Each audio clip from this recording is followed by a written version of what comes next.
Olá, nós agora iremos dar prosseguimento, né, ao nosso tutorial, né. Agora vamos para a parte 2, parte essa que vamos mostrar de fato como, como criar uma aplicação simples, né, e realizar a persistência de dados utilizando o Expo e o React Native, tá bom? Bom, primeiramente o que devemos fazer, né, nós vamos finalizar a questão da preparação do ambiente, só que agora no nosso dispositivo móvel, tá certo? Basicamente, primeiro nós temos que pesquisar o seguinte aplicativo: Expo, em qualquer uma das lojas que você tiver, né? Seja da Apple Store ou da Play Store, tá? Feito isso, você vai encontrar esse aplicativo, né? E você vai clicar em instalar. Vai ser realizado o download, né? Do aplicativo, que será utilizado para nós podermos fazer os testes relacionados ao nosso código. Bom, é o seguinte: agora, enquanto o nosso aplicativo vai sendo instalado, nós iremos iniciar o servidor do Expo, tá certo? Com os seguintes comandos: expo start. Bom, e o que é que esse comando vai fazer, né?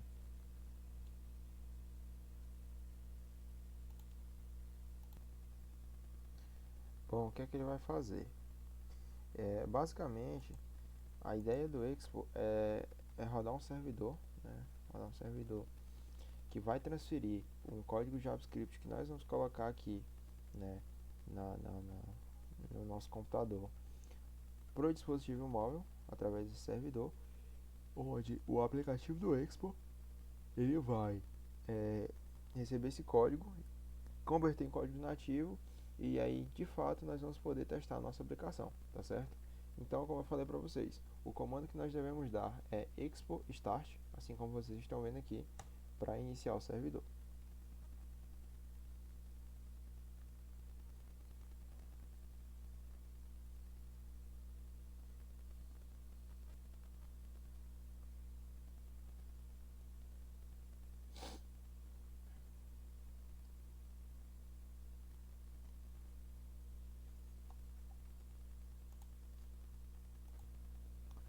Bom, servidor iniciado, né? Você pode perceber que nós temos aqui três formas de conexão, né? Três formas de conectar, realizar a conexão do meu servidor com a minha aplicação do Expo, né? A primeira é a local, né? Que basicamente eu só preciso ter um cabo USB conectado entre o dispositivo móvel e a minha máquina, tá certo? Tem um modo LAN que basta os dois dispositivos estarem conectados na mesma rede, né? Essa conexão pode ser sem fio. E eu tenho o modo tunnel, né? Que ele basicamente realiza a conexão com a internet para poder fazer esse parelhamento entre o dispositivo móvel e o meu computador que está rodando o servidor do Expo, né? Essa última opção ela é mais ideal quando você quer, por exemplo, fazer teste com pessoas que não estão próximas a você, enfim, né? Ele ajuda bastante, né? No nosso caso, para esse teste específico, nós iremos realizar no modo tunnel, né? Porque como a utilização de uma máquina virtual, o endereço da rede local da máquina virtual não é o mesmo, né, da minha máquina física.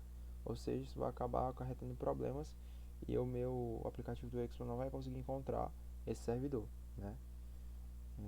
Enfim, feito isso, iniciado o servidor com Expo Start e carregado o QR Code aqui no nosso navegador, o que é que nós devemos fazer? Na nossa aplicação do Expo, que acabamos de baixar, vamos clicar em Scan QR Code, você vai clicar em Permitir, e ele vai escanear esse QR Code que tem aqui na tela, certo?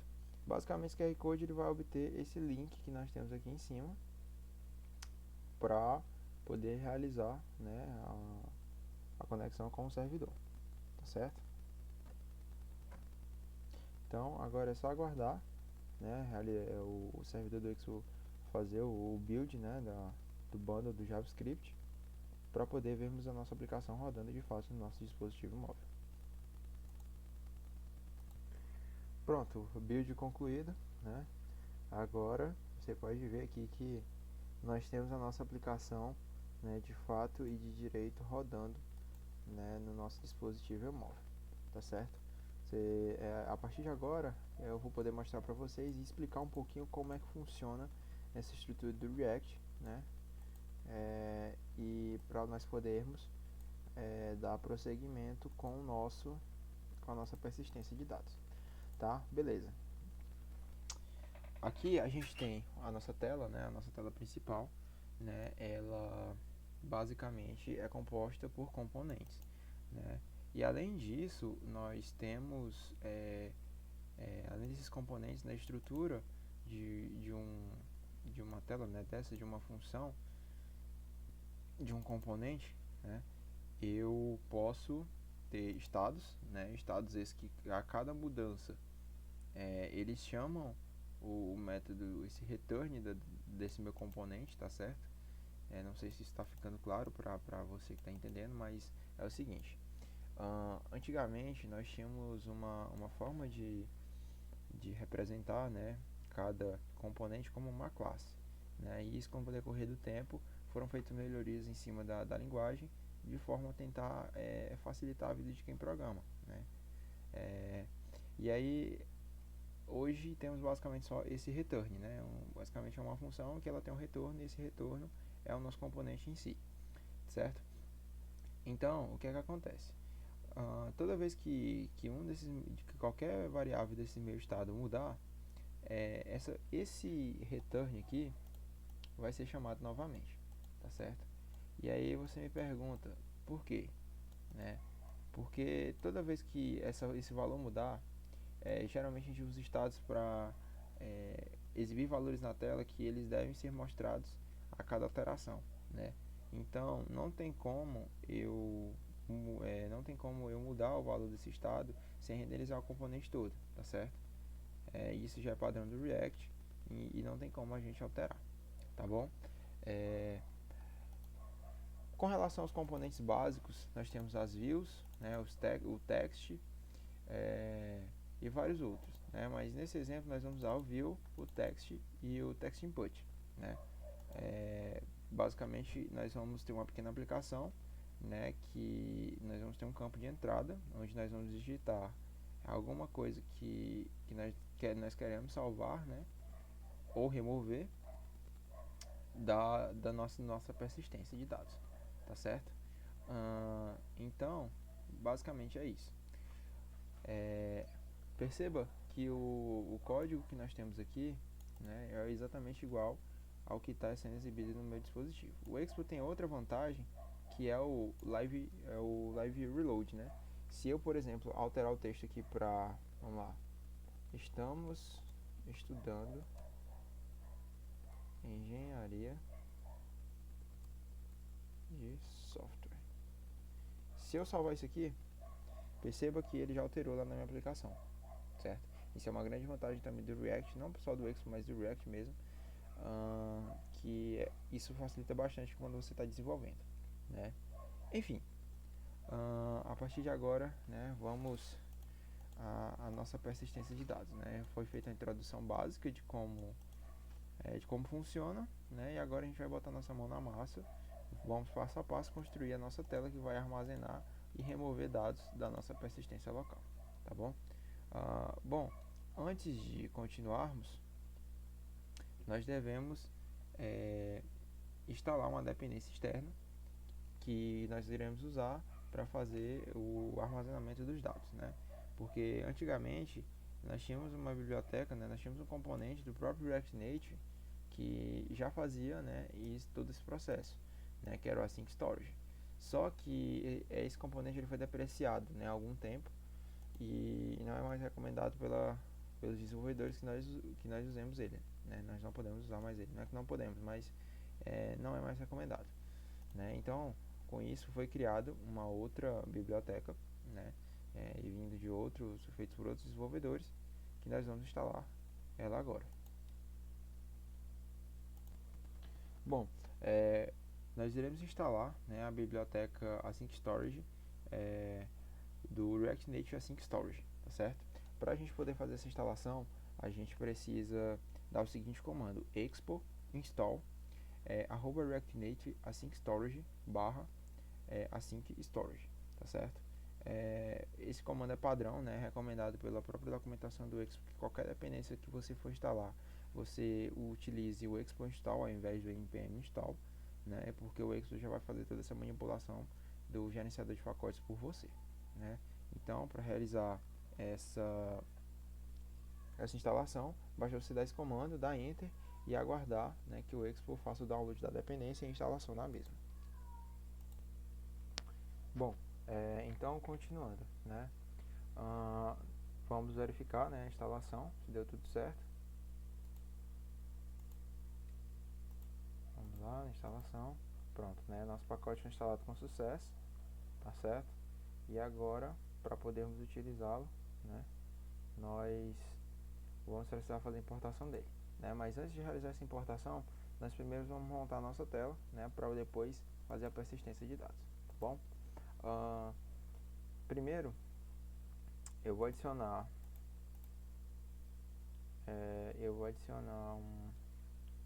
um text input, certo?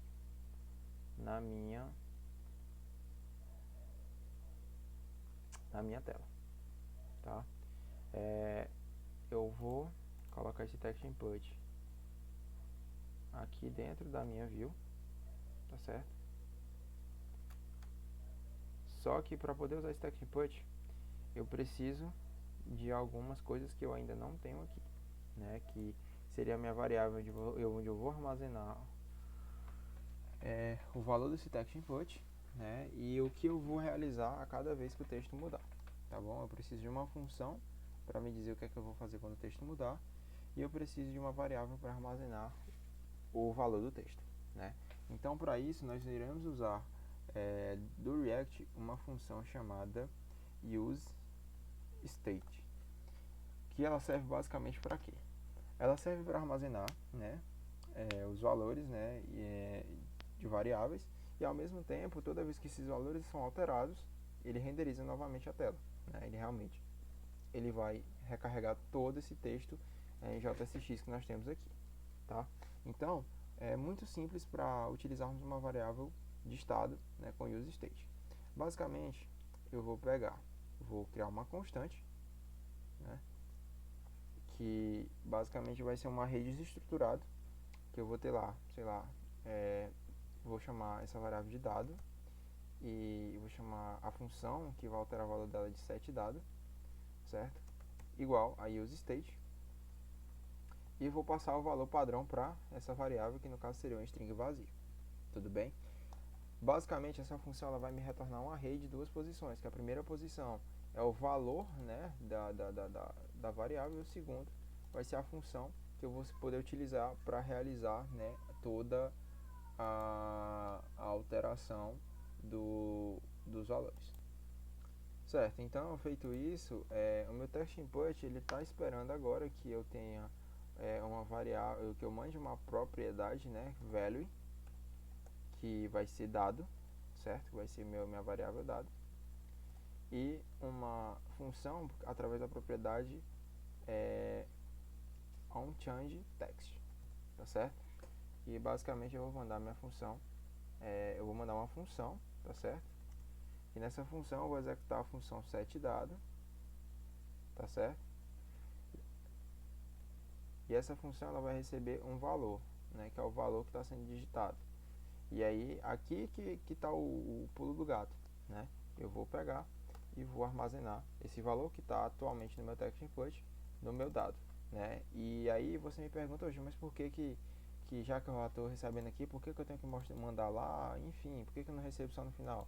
Bom, se eu não fizer isso, toda vez que o usuário digitar o valor, né, ele não vai armazenar propriamente dito, né? Ele vai estar só digitando, mas esse valor que ele estiver digitando não vai ser exibido na tela, porque o que ele tem no final das contas, né, lá embaixo dos panos, não é o que ele está digitando, entendeu? E se ele não armazenar dentro dessa, como eu falei, se ele não armazenar dentro dessa variável de estado, ele vai digitar, vai armazenar, só que não vai ser exibido na tela, ou seja, o usuário não vai saber que aquilo ali está sendo realmente utilizado, tá certo? Então, vamos lá, vamos salvar nosso código. Bom, então vamos lá, né? Agora eu vou inserir um placeholder só para a gente poder ver onde está realmente o nosso componente, text input, porque ele fica meio que transparente no Android, né? Vamos lá, insira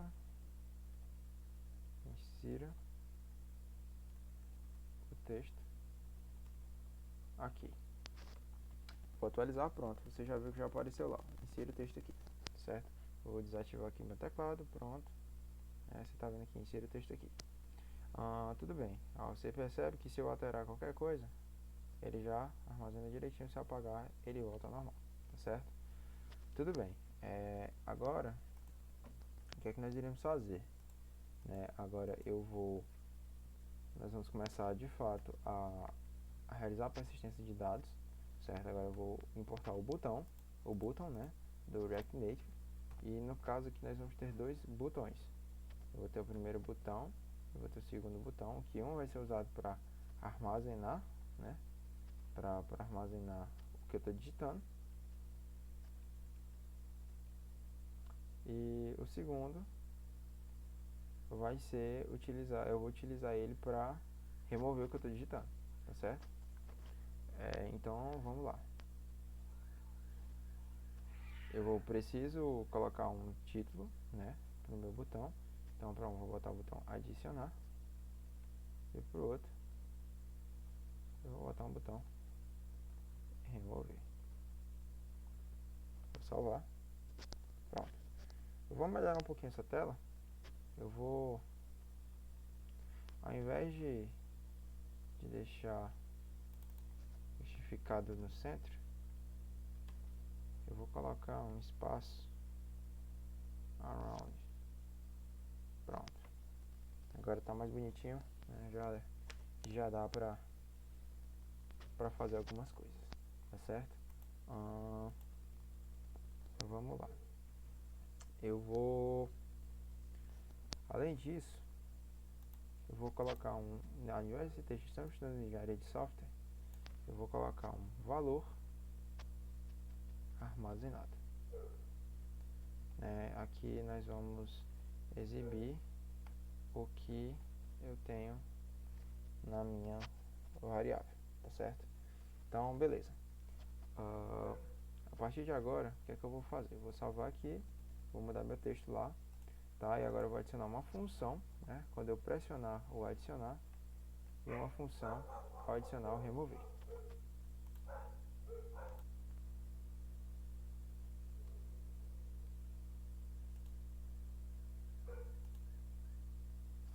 Bom, então vamos lá, né? Agora vamos adicionar as funções. Eu vou usar para armazenar e remover meus dados, tá? Aqui eu vou criar minha função aqui, tá certo? Vou criar dentro da minha função mesmo app. Depois aqui das minhas variáveis de estado, eu vou criar uma constante adicionar,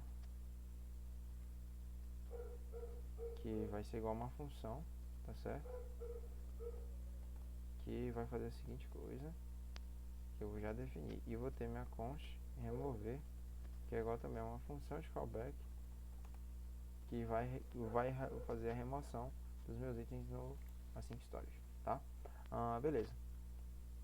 Quando eu vou definir essa minha função aqui no botão adicionar, eu vou só passar a minha função como argumento. Ele recebe uma função, então eu posso mandar essa minha função como argumento. Beleza. Tranquilo. Feito isso, eu vou agora importar o meu async storage, tá? Para podermos utilizá-lo aqui na nossa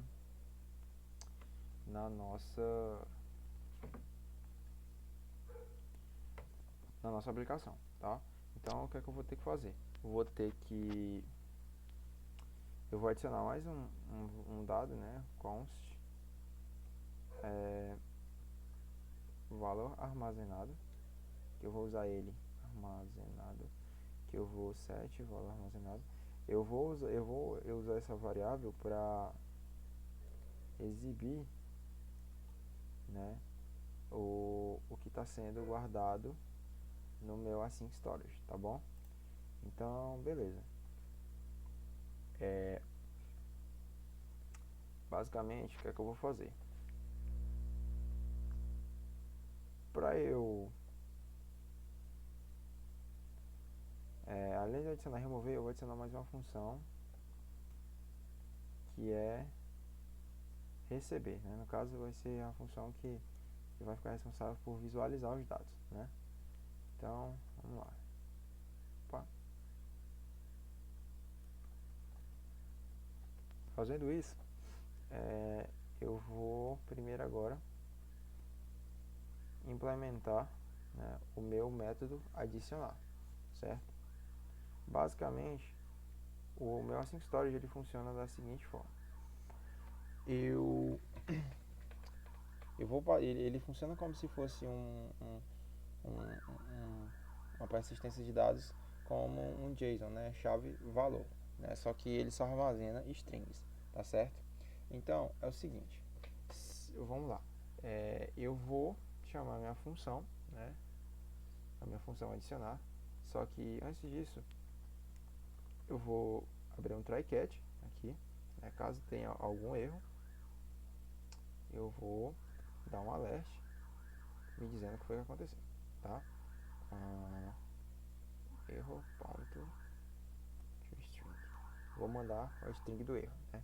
Tudo bem. Com isso, eu vou adicionar minha função, né? Async storage.setItem, tá bom? A gente pode definir qualquer chave, a gente pode ter mais de uma chave, né? Mas como a gente só quer armazenar um valor, nós só vamos definir de fato, né, um valor aqui, tá certo? Então, basicamente, o que é que eu vou fazer, né? Eu vou dizer, sei lá, né, eu vou colocar esse valor da minha chave teste, né, vamos dizer assim. No meu valor teste, eu vou armazenar o que tem na minha variável dado, certo? Basicamente é isso, né? Toda vez que eu quiser recuperar esse dado, basta eu procurar por essa chave teste, né? O valor que tem relacionado com a chave teste, né? Uma pergunta que pode ser que apareça: pode ter chave duplicada? Não. Se você der um set item novamente, ele vai só sobrescrever o valor que tem nessa chave aqui, tá certo? Não há repetição de chaves. Tudo bem? Então, basicamente é isso, né? Mas aqui, nesse nosso código, há um problema. Se eu executar essa função somente desse jeito, ele não vai armazenar meu valor, né? Aliás, ele vai até armazenar, mas não no momento que eu estou executando essa função. Por quê? Porque, como o próprio nome desse componente fala, é armazenamento assíncrono, né? Então, para que a minha função espere essa função ser executada por completo, eu tenho que, antes disso, colocar um prefixo async na minha função, informando que ela é assíncrona, e antes da chamada dessa minha função do setItem, eu tenho que colocar esse await, né? Então, para toda vez que eu for precisar manipular o async storage, eu preciso fazer isso, né? Senão, eu posso acabar tendo problemas mais para frente se eu esperar o valor de algum retorno dessa função e eu não ter, né? Eu não tiver esse valor de retorno, porque vai acabar dando algum problema, porque isso, se eu não colocar esse await, ele vai me retornar uma promessa, uma promise, ao invés de um valor de fato que eu espero, né? Que isso vai ficar claro mais pra frente quando eu for fazer a questão do recebimento, do puxar dado, né? Da minha, do meu armazenamento, tá? Então, feito isso, o meu adicionar está feito. Agora, remover é basicamente a mesma coisa, né? Só vai mudar a função. Eu vou colocar um try catch erro, só botar aqui erro minúsculo, erro, e vou dar um alert erro to string, que é uma função. Tá, então seguindo o mesmo procedimento, async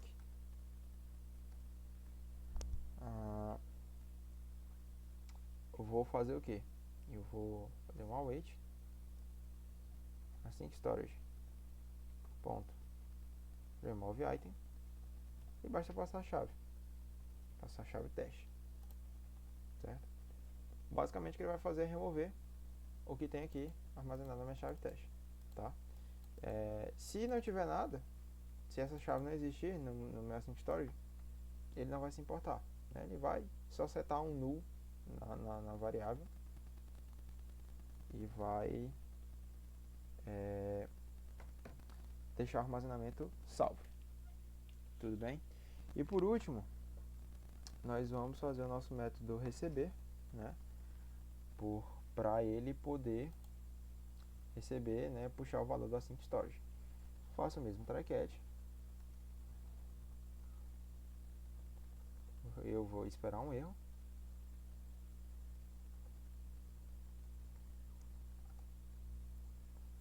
Eu vou dar um alert no meu erro.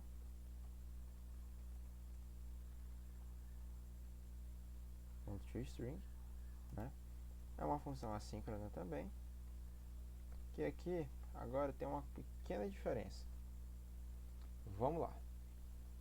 Eu vou fazer aqui, eu vou receber o valor do meu retorno, né? Que é como eu falei para vocês há pouco. Agora a gente vai perceber a importância do await, né? Eu vou botar uma const retorno igual a await async storage ponto get item teste. Se eu tiver retorno,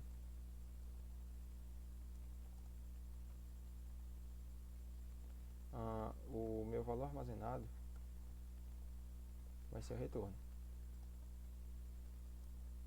Se não, o set valor armazenado vai receber não há valor armazenado. Ok, beleza. Então, esse receber, ele vai basicamente puxar, né, esse valor do meu async storage dessa chave teste, né? Se eu não colocasse esse await, esse retorno ia me retornar uma promessa, tá certo? E aí ele ia tentar, eu ia tentar armazenar, eu ia tentar exibir esse valor, né, que é retornado. Só que ao invés de retornar de fato o que tem no teste, não, ele vai me retornar uma promessa, independentemente de ter ou não alguma coisa lá, né, alguma coisa armazenada na minha chave teste, tá bom? Mais outra coisa, né, antes da gente finalizar e começar realmente a testar de fato, eu tenho que ficar verificando, né, qual é o valor, se eu tenho alguma coisa no meu async storage, né, lá na minha chave teste, né, e para isso eu vou usar uma outra função do React que se chama useEffect, certo? Porque para quem não sabe, as variáveis, né, os componentes do React, eles têm um ciclo de vida, né? Que a primeira parte é o construtor, né? É a parte onde se constrói a tela, mas não onde se monta, né? Primeiro se constrói, né? Depois disso, eu tenho o meu render, né? Que é esse return que eu tenho aqui. E por último, depois dele, eu tenho é executada uma função, né? Que se eu definir ela, é o useEffect, né, que basicamente ele espera a minha tela ser montada para no final ele executar uma função que eu definir nela, né, através desse hook, né. Essa função se chama um hook, né. Então basicamente o que é que eu vou fazer? Eu vou chamar useEffect. Basicamente ele vai receber como primeiro argumento uma função, certo? E o segundo argumento é um array de variáveis que ele vai ficar observando mudança para poder chamar essa função que eu estou declarando aqui novamente, tá certo? Então é o seguinte, como eu só quero, vamos lá, como eu só quero executar isso aqui uma vez, né, que no caso seria quando eu abrisse o aplicativo e todas as vezes que tivesse alguma alteração, né, eu vou fazer isso aqui, vou chamar aqui dentro uma vez, né, vou chamar minha função receber e vou chamar, né, e não vou declarar nenhuma variável para ele ficar escutando alteração de valor, né, porque eu poderia fazer isso toda vez que eu alterasse o valor do meu dado, mas isso geraria uma carga desnecessária de chamadas na minha função receber, né, porque realmente só vai mudar quando eu ou apertar o botão do adicionar ou o botão do remover, tá certo? Então aqui depois do meu receber eu vou chamar o meu ou desculpa, o meu receber não, o meu adicionar, né, depois que eu adicionar eu vou chamar o meu método receber e no remover também eu vou chamar meu método receber da mesma forma, tá certo? E agora aqui, para eu poder exibir o meu valor, né, o valor armazenado, é só eu colocar abre chave, fecha chave e digitar o valor do meu estado, né, da minha variável de estado, que no caso é valor armazenado. Então, toda vez que o valor armazenado mudar, ele vai renderizar isso aqui novamente e vai me mostrar o valor novo, né? Bem como o dado, como eu já falei anteriormente. Bom, aqui a gente está abrindo nosso aplicativo, né? E aí a gente já vai testar a nossa execução de código. Vamos ver se realmente deu tudo certo. E aí vamos partir para a verificação da nossa persistência de dados. Pronto, perceba que ele já me deu aqui, ó, não há valor armazenado. Né? Como vocês perceberam, lá no meu código, no meu receber, né, ele começa com uma string vazia e quando eu chamo a função receber, se ele não encontra retorno, ele me diz que não há valor armazenado. Né? E eu só chamo essa função, além do adicionar e do remover, somente no useEffect. Então perceba que ele executou de fato a função, né, antes de terminar de exibir a tela para mim. Tá? Agora vamos lá. Eu vou adicionar, vamos supor,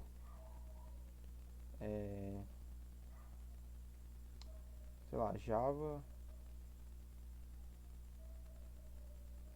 sei lá, vou adicionar Java, né, no meu async storage. Adicionei, pronto, ele já alterou. Vou remover, já removeu. Vou adicionar novamente, eu vou sair do app, né, eu vou sair do app, vou aproveitar também, opa, eu vou sair.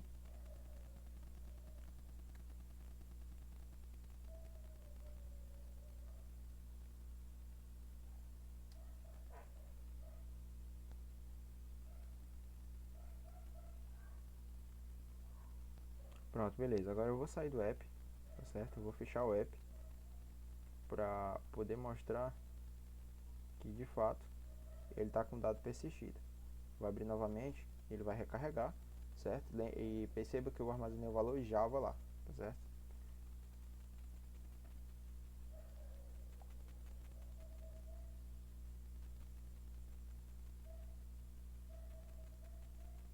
Ele está carregando novamente. Pronto, já me deu o valor armazenado. Perceba? Já deu tudo certo. Então, agora eu quero remover meu item. Agora eu vou clicar em remover, removi. Vou fechar minha aplicação novamente. Fechei aqui. Vou dar o reload de novo. E você vai perceber que ele de fato apagou, né? Ele deletou lá do async storage o valor que eu tinha armazenado.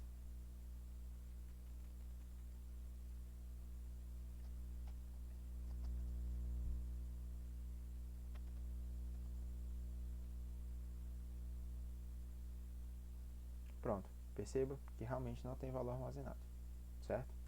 Então, é isso. Espero que a aula que esse pequeno tutorial tenha ajudado, né, a sanar dúvidas aí com relação a essa persistência de dados e a preparação do ambiente, né, com React Native. e o Export, né? E é isso, né? Espero que tenha sido claro. E qualquer coisa, qualquer dúvida, estamos à disposição, né? Basta você comentar aí que o mais rápido possível a gente vai tentar sanar a sua dúvida, beleza? Pois então é isso. Até a próxima, galera. Valeu!